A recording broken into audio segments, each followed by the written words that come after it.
Hi, this is Shabna Jain. இன்றைக்கி கப்பல்ஸுக்கு இடையில் காணப்படுற ஒரு இஷ்யூவாக எமோஷனல் நெக்லெக்டை பற்றி தான் நாங்கள் பேச போகிறோம். எங்களோட பார்ட்னர்ஸோட ஒரே வீட்டுக்குள்ளே ஒரே கூரையும் கீழே இருந்தாலும் எங்களோட கஷ்டங்களை எங்களோட எமோஷன்ஸை நாங்கள் ஷேர் பண்ண இயலாமல் தனிமையாக ஃபீல் பண்ணுறதுக்கு ஒரு காரணம் தான் இந்த எமோஷனல் நெக்லெக்ட்னு சொல்கிறது. இதில் நாங்கள் முக்கியமாக கவனத்தில் கொள்ள வேண்டிய ஒரு விஷயமாக பார்ட்னர்ஸுக்கு இடையில் ஃபிசிக்கல் ப்ரெசன்ஸ் மட்டும் இருந்து போதா. நிச்சயமாக நாங்கள் எமோஷனலி அவங்களோட நெருக்கமாக கனெக்டாக இருக்கணும். நாங்கள் எங்களோட பார்ட்னர்ஸோட ஒரே வீட்டுக்குள்ளேருந்து பக்கத்தில் உட்காந்து ரெண்டு பேருமே ஃபோனை பார்த்துட்டு கதைக்கிறது, அப்படி இல்லாட்டி டிவியை பார்த்துட்டு பேசிட்டு இருக்கிறது, அப்படி இல்லாட்டி வேறு வேலைகளில் ஈடுபட்டு கொண்டு கதைக்கிறது, இது எல்லாமே நாங்கள் கூட இருக்கிறதாக கருத முடியாது. இந்த நேரத்தில் நாங்கள் ஐ டு ஐ கண்டாக்ட் வச்சுக்கொள்ளணும்.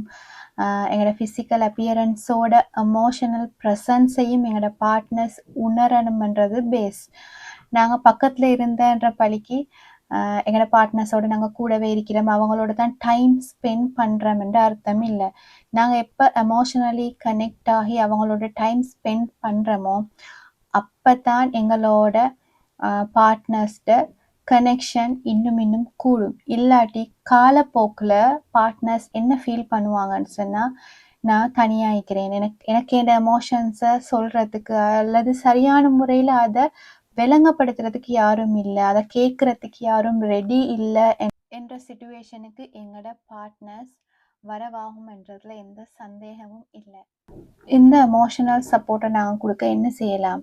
அது சிம்பிளான வேலை தான். நீங்கள் ஃபோன் பார்த்துட்டு உங்களோட பார்ட்னர்ஸோட கதைக்கிறத இல்லாமக்கிட்டு ஃபோன் ஒரு பக்கம் வச்சுட்டு அவங்களோட ஐ டு ஐ கண்டாக்ட் வச்சு நீங்கள் பேசி அவங்களோட எமோஷன்ஸை நீங்கள் புரிஞ்சுக்கொள்கிறீங்க அப்படின்ற எம்பத்தியை நீங்கள் காட்டினாலே இந்த எமோஷனல் வெளிப்பாடுகள் பேலன்ஸ் ஆகும். எனக்கு என்ன நடந்தாலும் என்னோட ஃபீலிங்ஸை சொல்கிறதுக்கு ஒரு துணை இருக்குன்றத உங்களோட பார்ட்னர் ஃபீல் பண்ணணும். அதை தான் நீங்கள் கருத்தில் கொண்டு நடக்கணும். நாங்கள் யாருமே மைண்ட் ரீடர்ஸ் இல்லை. ஸோ எங்களோட பார்ட்னர் என்ன ஃபீல் பண்ணுறாங்கன்றத நாங்கள் கேட்கணும், வாயை திறந்து கேட்கணும். கேட்டால் மட்டும்தான் ஆப்போசிட் சைடில் என்ன நடக்குது, அவங்க என்ன ஃபீல் பண்ணுறாங்க, அவங்க ஓகேயான்ற விஷயம் எங்களுக்கு தெரிய வரும். ஸோ நாங்களாவே ஒரு ஜட்ஜ்மெண்ட்டுக்கு எல்லாம் ஓகே, நான் உட்காந்து அவங்களோட ஸ்டோரியை கேட்டுட்டேன் தானே அப்படின்று எங்களோட கம்யூனிகேஷனை கட் பண்ணாமல் நாங்கள் கேட்டுக்கொண்டு நின்றது அவங்களுக்கு ஓகேயா, அவங்க அந்த விஷயத்தில் சாட்டிஸ்ஃபையா, அவங்களோட எமோஷனல் பேலன்ஸாக இருக்குதா அப்படின்ற விஷயம் எங்களுக்கு உறுதியாக தெரியணும்.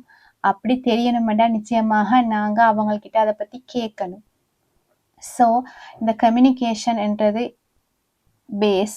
அது சரியாக இருந்தால் இந்த எமோஷனலி நாங்கள் இம்பேலன்ஸ் ஆகிறத தவிர்த்து கொண்டு எங்களோட ரிலேஷன்ஷிப்பை இன்னும் ஹெல்தியானதாக மாற்றிக்கொள்ளலாம்.